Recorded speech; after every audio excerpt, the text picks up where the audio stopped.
Kicks, elbows, knees. But these are only 6 of the 8 limbs. The kick is a fundamental strike in Muay Thai. Like the jab in Western boxing, the kick is the long-range weapon of the sport. The kick's power comes from the torque generated by the rotation of the hips. It's the same principle that cracks a whip.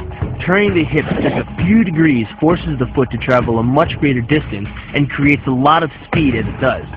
The longer the leg and quicker the rotation, the faster the kick. And unlike karate, Muay Thai fighters are also taught to strike with the hard bone of the shin. A Muay Thai kick can generate roughly the same force as a baseball bat, enough to crack a rib or a leg. That same focus and accuracy are at the core of the drift, and are the same principles that underlie the most devastating strike in Muay Thai.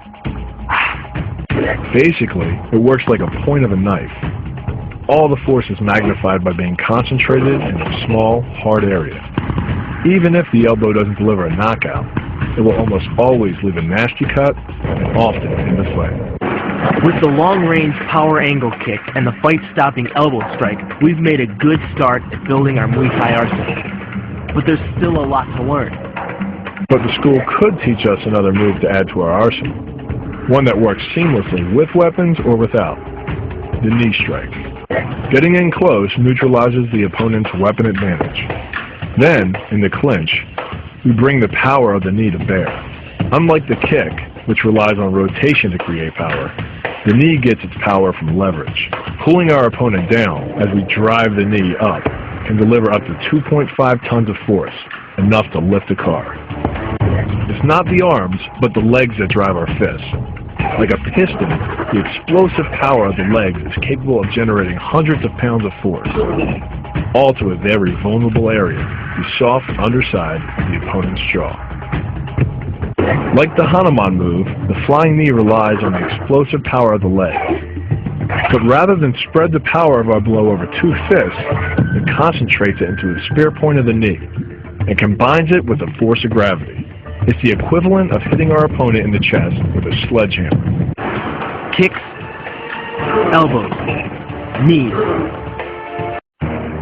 Crushing concrete, like knocking out an opponent, is all about area of impact. A typical brick can support about 675 pounds of static load. The human hand can generate just about that much force, but by concentrating it in a small area, the edge of the palm, it's enough to turn that brick into rubble. That same focus and accuracy are at the core of the drift, and are the same principles that underlie the most devastating strike in Muay Thai: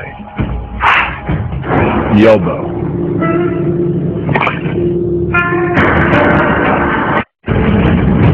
The kick's power comes from the snap of the knee. The snap is created when the quadriceps, the largest muscle in the body, contracts and pulls the tendon connecting to the foot over the knee. Using the knee as a pulley, the strength of the quad is enough to accelerate your foot to speeds close to 30 miles per hour. It's aimed at the largest gland in the human body, the liver. A direct hit won't just bring an opponent down. It can rupture the gland, causing severe internal bleeding. But the liver is well protected by the ribcage, so the kick must be accurate to within half an inch. This move uses the same principle as a throw in judo, off-balancing your opponent and then using his momentum to send him down. But it's much more aggressive. The sweep here is actually a strike to one of the most sensitive areas of the body, the Achilles tendon. The axe kick draws its power differently than most kicks. Once your foot reaches the apex above your opponent's head, your body's momentum, combined with the ease of downward acceleration due to gravity, can reach speeds over 20 miles per hour. That's enough to generate more than 550 pounds of force at the point of impact, easily breaking the nose or shattering the clavicle.